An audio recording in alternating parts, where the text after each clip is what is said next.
పాకిస్తాన్లో అహ్మదీయ ముస్లింలపై ఆంక్షలు. పాకిస్తాన్లోని పంజాబ్ మరియు సింధ్ ప్రావిన్సుల అధికారులు అహ్మదీయ ముస్లింలను బక్రీద్ వేడుకల నుంచి బహిష్కరించడం కలకలం రేపింది.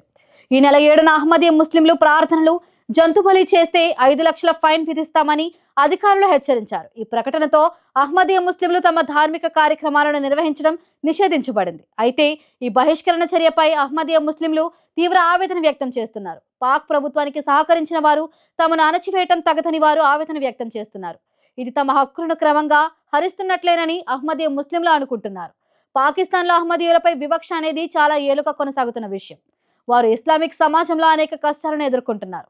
అహ్మదీయ ముస్లింలు తమ హక్కులను కాపాడుకునేందుకు బహిరంగంగా పోరాటం చేస్తున్న పాకిస్తాన్లోని చాలా మంది అహ్మదీయులను సమాజం నుండి వేరు చేసేలా ప్రయత్నిస్తున్నారు.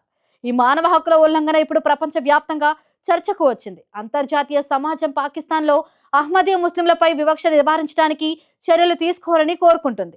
పాకిస్తాన్లో అహ్మదీయ ముస్లింలపై జరుగుతున్న వివక్ష దేశంలో ప్రజాస్వామికత, మతపరమైన స్వేచ్ఛ మరియు మానవ హక్కుల పరిస్థితులపై తీవ్ర సందేహాలను రేపుతుంది. ఈ విధమైన నిర్ణయాలు దేశంలో మతపరమైన సామరస్యాన్ని నాశనం చేసే అవకాశం కలిగిస్తున్నాయి.